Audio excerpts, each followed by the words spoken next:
Hey guys, this is Shannon and I wanted to show you how I do my fermented feed.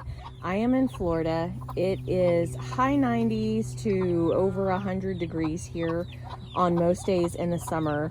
And I see online where most people do the 3-bucket system, but here I just kind of have a perpetual bucket that I keep going and I change out the feed. You can see it bubbling up. And a little creature got in there.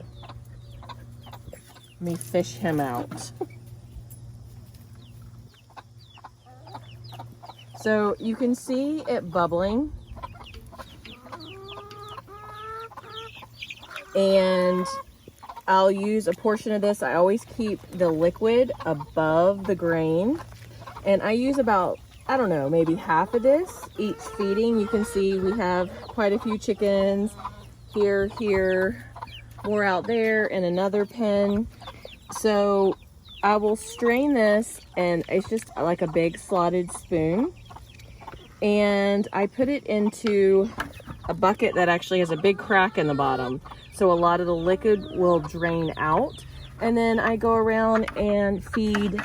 I put it all out for everybody to come out and enjoy. I do have feeders in the coops, and if we're going to be gone for the weekend or we're on vacation, I don't expect anybody else to do this whole fermented feed thing, and so I'll fill the feeders up. But for me, on a daily basis, this just saves a lot of money by doing it like this. And I mix scratch grains in with feed, and then I'll just let a lot of the liquid drain off. Put it in the bucket, and I do about 10 scoops or so of this, and it feeds everybody. And I'll show you once I have it all set out. Okay, so you can see what it looks like when it's all broken down. It's a very like oatmeal-y consistency, and you can still see some of the other scratch grains in here. So they have a little bit of variety, and they absolutely love it. I even give it to some of the babies right there.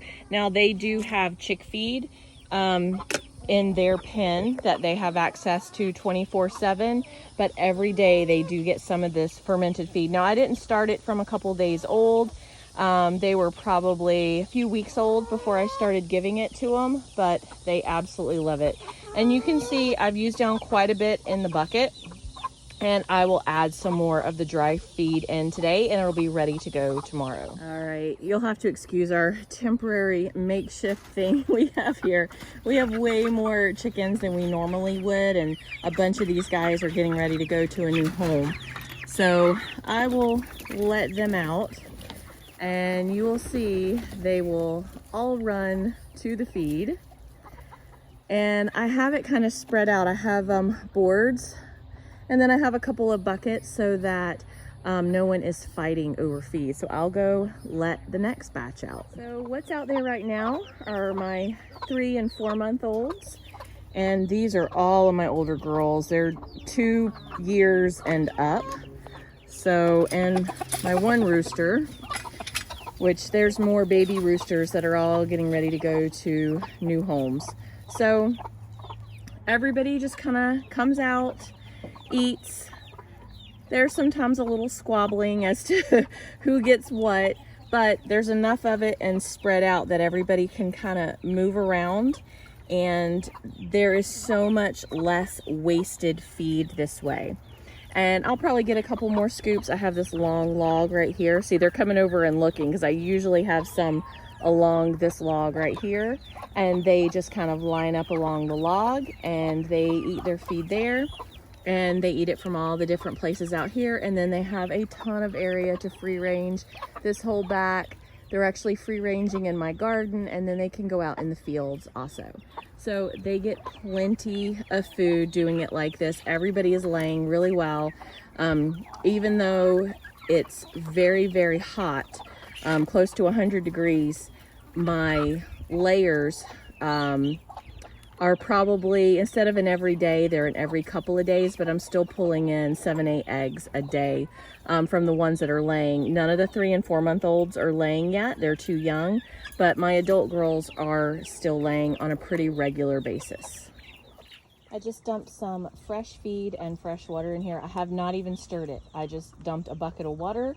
I always just fill this up with water and dump it back in to rinse the bucket out, and then put the fresh, and you can see it just bubbling and going crazy. And yes, occasionally you will find a bug or something in it, especially here in Florida. I mean, it's hot, it's humid.